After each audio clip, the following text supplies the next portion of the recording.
새해 건강 계획 세우셨나요? 많은 전문가들은 건강하게 장수하기 위해서 이곳의 관리가 우선돼야 한다고 말하는데요. 바로 혈관입니다. 실제로 한국인의 5대 사망 원인들 중 심내혈관 질환은 모두 혈관 건강이 나빠져 발생합니다. 우리가 생명을 유지하기 위해서는 60조 개에 달하는 세포에 충분한 산소와 영양소가 공급돼야 합니다. 그러기 위해선 지구 둘레의 2바퀴 반, 무려 10만 킬로미터에 이르는 혈관을 통해야만 하는데요. 심장이 쿵쾅하고 펌프질을 해서 전신으로 피를 뿜어냈다가 다시 돌아오는 데 걸리는 시간은 단 46초. 그런데 혈관 어딘가가 좁아지거나 막혀 있다면 어떻게 될까요? 생명의 고속도로 혈관. 한 해를 시작하는 지금 과연 여러분의 혈관 고속도로는 어떤 모습일까요? 새로운 한 해의 시작, 모두의 건강과 행복을 기원하는 1월입니다.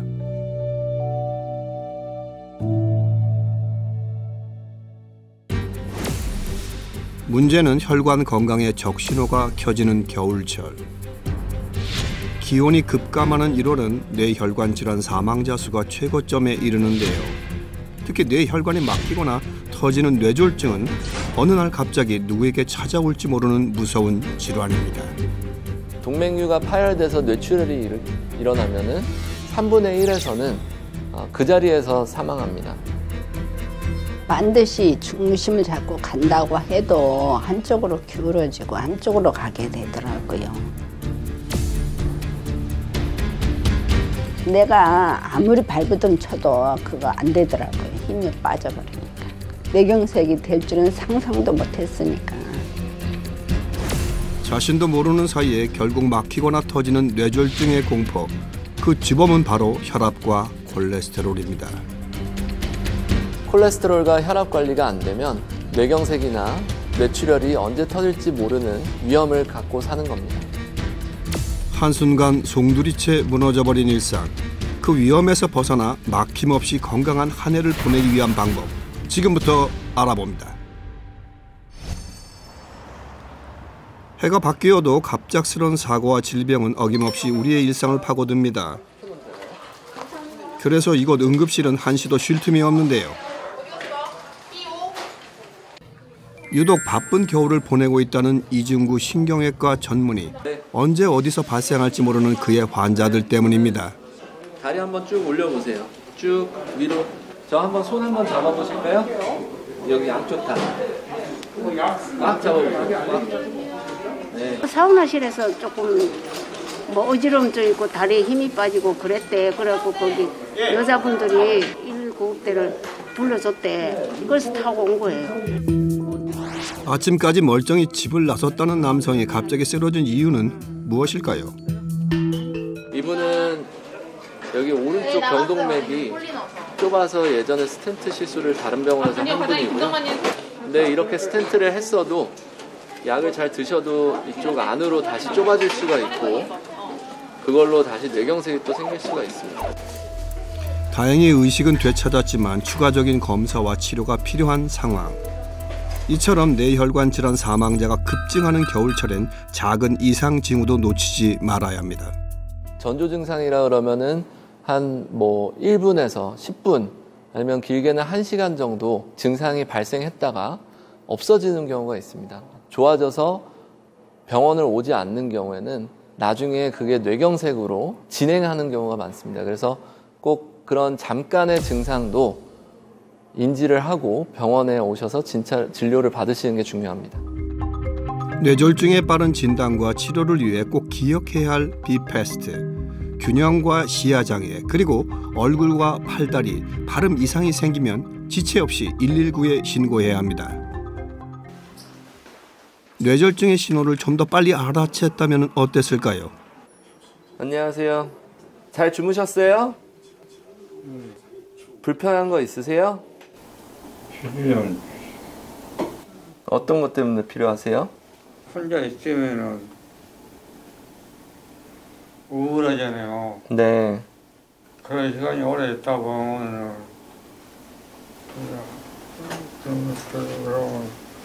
왜 이렇게 눈물이 나더라고. 병상에서 힘겨운 마음을 억누르고 있는 환자. 어느 날 갑자기 찾아온 뇌졸중은 환자의 몸뿐만 아니라 마음까지도 병들게 합니다. 혈관이 막혀가지고 응급실로 오셨고 좀 중요한 부위가 손상이 돼서 편마비가 있고 계시면서 약간 선망 증상도 생기고 해서 저희가 약도 쓰고 그런 것도 같이 치료하고 있습니다. 이처럼 뇌혈관이 막히거나 터지는 뇌졸중은 발병 즉시 치료하지 않으면 분당 190만 개의 뇌세포가 사멸하며 치명적인 뇌 손상을 일으켜 결국 죽음에 이르거나 심각한 후유증을 불러오게 됩니다.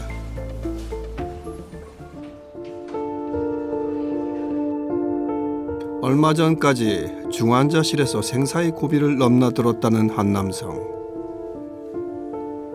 뇌출혈인지는 몰랐었고요. 그냥 갑자기 머리가 아파가지고 그냥 무작정 그냥 뛰어왔어요, 응급실로. 엄청 무서웠죠. 그냥 진짜 오늘이 마지막인가 할 정도로 진짜 심각하게 생각했었고, 다른 쪽으로는 아무래도 좀 집안 내력이 있다 보니까 우려는 있었었는데 전혀 머리 쪽으로는 아예 생각도 없었어요. 아예. 30대 후반 뇌혈관에 문제가 있을 거라고는 생각지 못했는데요. 아주 처음 경험해보는 두통으로 우선 CT를 찍어봤는데 CT에서 보시면은 여기 출혈이 지주막이라는 공간에 틈틈이 다 퍼져 있어요. 뇌동맥류가 파열하면서 발생한 뇌출혈. 문제는 또 있었습니다. 뇌동맥류가 의심돼서 조영제가 들어간 CT를 찍고 거기서 동맥류가 확인이 돼서 이거를 치료 없이 두면은 다시 여기서 출혈이 더 심하게 나고 그러면은 3분의 1에서는 거기서 사망할 수가 있습니다. 환자의 경우 뇌출혈을 일으킨 동맥류 외에도 2개의 뇌동맥류가 추가로 발견된 상황인데요. 뇌동맥류란 혈관 분지부에 혈관벽이 늘어나 꽈리처럼 부풀어 오는 상태를 말합니다. 약해진 혈관벽이 예고 없이 터질 수 있어 머릿속 시한폭탄이라고 부르는 무서운 질환이죠. 뇌동맥류 자체는 증상이 대부분 없습니다. 뇌동맥류에서 출혈이 생겨야지 증상이 대부분 나타나고 그래서 인지하지 못하고 있다가 갑자기 출혈이 생기는 경우가 많습니다. 그렇기 때문에 뇌동맥류는 매우 위험한 질환입니다. 수술실에서 다시 만난 정재훈 씨는 2차 뇌출혈을 막기 위한 수술에 들어갔습니다. 고심 끝에 남아있는 뇌동맥류를 제거하기 위한 수술 방법이 결정됐는데요. 오른쪽 후교통동맥이라는 혈관에서 이렇게 작게 나오고 있는데 위치상 여기는 동맥류에서 나가는 혈관이 있기 때문에 코일 색전술을 했을 때 그 혈관이 같이 막힐 수가 있습니다. 그래서 클립 결찰술을 하면은 그 혈관을 막히지 않도록 동맥류만 딱 결찰할 수가 있어서 뇌동맥류는 그 모양과 위치에 따라 수술 방법이 달라지는데요. 눈썹 윗부분을 절개하는 개두술이 진행됐습니다. 여기 보이시는 게 뇌동맥류고 쪽으로 빨갛게 혈관 벽이 얇아져 있는 것을 볼 수가 있습니다. 이것이 바로 뇌출혈을 불러올 수 있는 머릿속 시한폭탄, 뇌동맥류입니다. 뇌동맥류가 터지지 않도록 하기 위해서는 비정상적으로 부풀어오는 혈관 쪽으로 더 이상 혈액이 흐르지 않도록 혈류를 차단하는 건데요. 시술 후 이처럼 클립으로 단단히 고정된 것을 확인할 수 있습니다. 우리의 뇌 속에는 복잡하게 얽혀있는 수많은 혈관이 존재합니다. 이 혈관을 통해야만 뇌신경세포에 산소와 영양분이 전달되는 것이죠. 결국 뇌 혈관 어느 한 곳이라도 문제가 생기면 우리 몸에는 치명적인 문제가 발생합니다. 환자들이 늘다 보니 의사의 발걸음도 빨라집니다. 안녕하세요. 네. 오늘 혈관 조영술이라는 검사를 할 거고 그래서 혈관을 제대로 봐가지고 어떤 병변이 있는지 확인을 할 겁니다. 올해 57살의 홍은정 씨는 갑자기 찾아온 두통과 함께 한쪽 눈이 안 보이기 시작했다는데요. 이대로 앞을 볼 수 없는 건 아닌지 불안감이 엄습합니다. 갑자기 그냥 칼로 베듯이 송곳으로 이렇게 찌르듯이 너무 고통스럽고 이제 제가 성가대 반주자인데 이렇게 악보를 딱 보니까 안 보이는 거예요. 그래서 그 다음날 병원으로 왔었어요. 갑작스레 찾아온 뇌출혈의 원인은 무엇일까? 간은 도관을 넣어 조영제를 주사하며 혈관 상태를 확인합니다.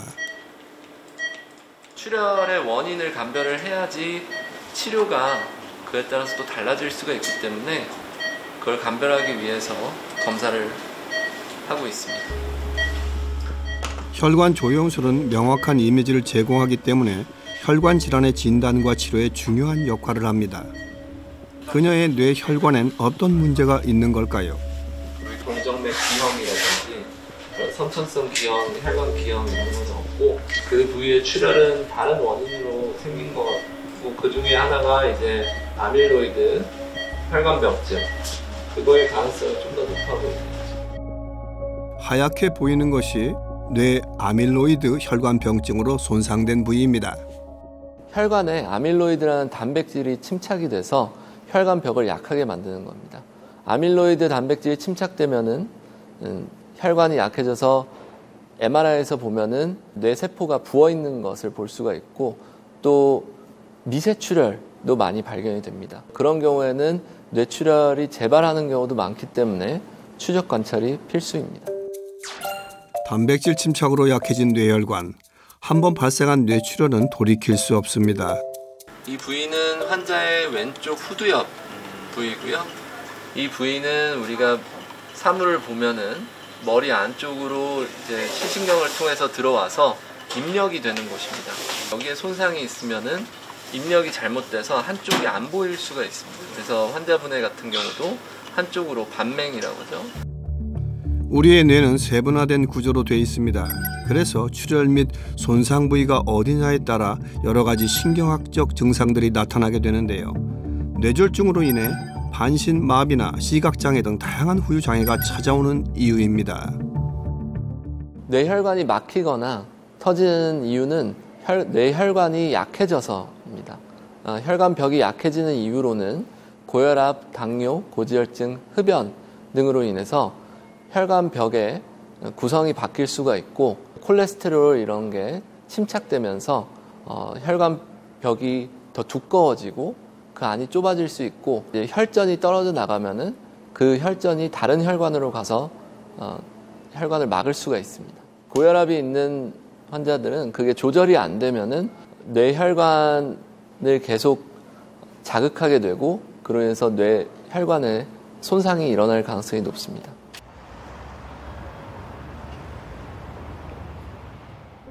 남들에겐 별거 아닌 평범한 일들이 그녀에게는 늘 불편한 몸과 마주해야 하는 일입니다.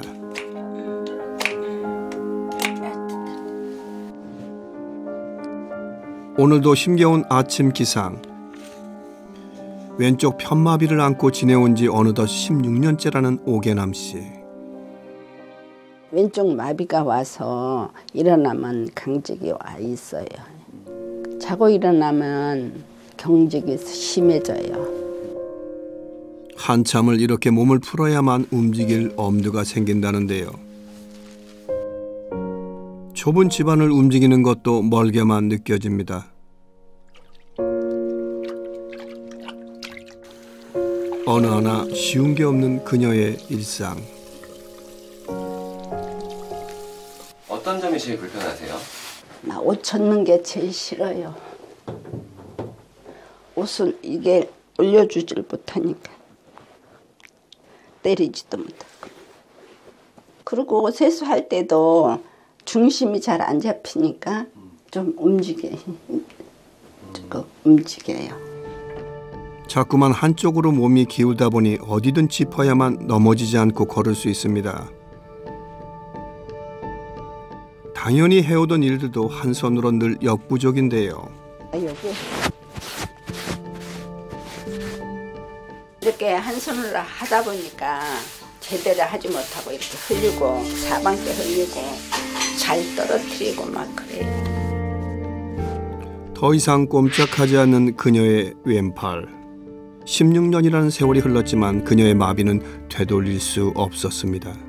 처음에는 일하면서 어지럽고 토하려고 하고 그게 층조 증상이었어요. 이제 한 3개월 흐르다가 토요일 날에 마비가 오더라고요. 그래서 힘이 쫙 빠지면서 넘어지려고 하는 순간 벽에다가 내가 몸을 기댔어요. 그럼 그대로 쓰러졌어요. 길에 쓰러져 있던 그녀를 발견한 사람들. 하지만 몸은 말을 듣지 않았습니다. 결국 구급차에 실려 병원으로 향했는데요. 고혈압과 고지혈증을 동반한 뇌경색이었습니다. 중환자실에서 한 3일 있는데 마비가 와보더라고요. 한쪽이 마비가 오더라고요. 새벽에 잠자다가 그게 오니까 순간 아무것도 저기 하더라고. 50대 초반에 찾아온 뇌졸중. 누가 자신에게 이런 일이 닥칠 거라 예상할 수 있을까요? 아유, 이때가 좋았죠. 안 아플 때가. 이때는 못 모르고 살았으니까 안 아프고. 평생 안 아플 줄 알고 살았으니까. 시간을 되돌리고 싶다는 개남 씨. 젊고 건강하던 사진 속 그 시절이 사무치게 그립습니다. 이게 처음으로 그냥 한 번으로 끝날 줄 알았는데 뇌경색도 한 번 더 오고 그래서 입원했다가 또 치료받고 뇌출혈도 와서 또 치료받고 반복해서 근데 나중에 알고 보니까 이게 반복해서 온다고 하더라고요. 그래서 항상 두렵고 겁나는 상황이에요. 2번의 뇌경색과 1번의 뇌출혈. 몸도 마음도 점점 힘겹기만 한데요. 최근엔 걱정이 더 늘었습니다. 뭘 끊으려고 그랬지? 이건 아닌데. 요즘에 깜빡깜빡 하는 게 너무 많아졌어요. 열쇠를 분명히 호주머니에 넣었다고 생각했는데 없고 마스크를 쓰려고 했는데 찾아봐도 없고 혈관 질환이 있으니까 치매도 걱정되고 무서워요. 몸이 불편하다 보니 끼니를 챙기는 것도 쉽지 않은데요. 이렇게 해놓은 밥을 데워 먹는 것도 귀찮을 때가 많습니다. 한손을 못 쓰니까 주로 요양보호사님이 오셔서 식사 준비를 다 해놓으면 내가 꺼내 먹기는 해요. 왼쪽 마비. 그나마 오른손을 쓰다 보니 식사를 하는 데는 큰 어려움이 없어 보이지만은 문제는 식사량입니다.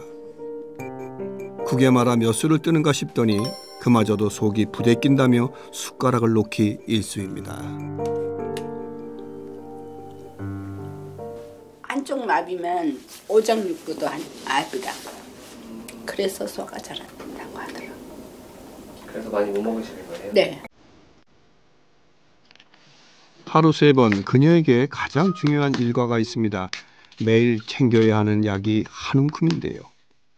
콜레스테롤 약하고 혈전 용해제하고 머리 영양제하고 3알 들어왔는데 나중에는 혈압약도 들어오고 순환제도 들어오고.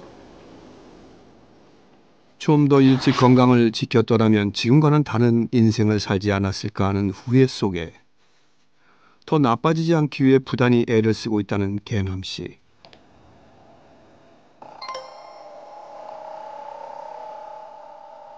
하지만 좀처럼 잡히지 않는 혈압이 또 걱정입니다. 아니 혈압약을 먹어도 이렇게 높게 나오면 좀 더 신경을 쓰고 관리를 해야 되겠네요. 또 쓰러지거나 넘어지면 안 되니까 조심해야 되겠네요. 많은 뇌졸중 환자들은 쓰러지기 전까지 자신의 혈관 상태를 알지 못합니다. 과연 혈관 건강은 언제 어떻게 무너지기 시작한 걸까요? 뇌혈관 질환에 선행되는 질환은 고지혈증과 고혈압입니다. 콜레스테롤과 혈압 관리가 안 되면 뇌경색이나 뇌출혈이 언제 터질지 모르는 위험을 갖고 사는 겁니다. 우리가 알고 있는 혈관 쓰리고 중 이상지질혈증은 본인에게 병이 있음을 아는 인지율이 가장 낮고 그러다 보니 치료율 역시 현저히 낮은 상황인데요. 이상지질혈증이란 혈액 속 지질 수치가 정상보다 높거나 낮은 상태를 말합니다. 콜레스테롤 중에서 LDL은 보통 나쁜 콜레스테롤이라고 알고 있는데 그 이유는 낮은 밀도를 가지고 있는 지질로서 혈관벽에 잘 붙게 되고, HDL은 좋은 콜레스테롤이라고 흔히 불리는데 그 이유는 혈관벽에 붙지 않고 나쁜 콜레스테롤을 간으로 이동시켜서 몸 밖으로 배출시키는 역할을 합니다. HDL 수치가 높고 LDL 수치가 낮게 유지하는 게 뇌졸중 예방에는 중요하겠습니다. 이것이 바로 혈액 속 콜레스테롤 운반체 역할을 하는 LDL과 HDL입니다. 저밀도 지단백인 LDL은 콜레스테롤과 중성지방을 인체 조직으로 운반하는데요. 필요 이상으로 많아질 경우 이렇게 쌓여 동맥경화를 유발합니다. 반면 HDL은 쓰고 남은 콜레스테롤을 수거해 간으로 되돌려보내는데요. 실제로 혈관 청소부 HDL 수치가 낮을 경우 뇌졸중 발생률이 높아진다는 연구 결과도 있습니다.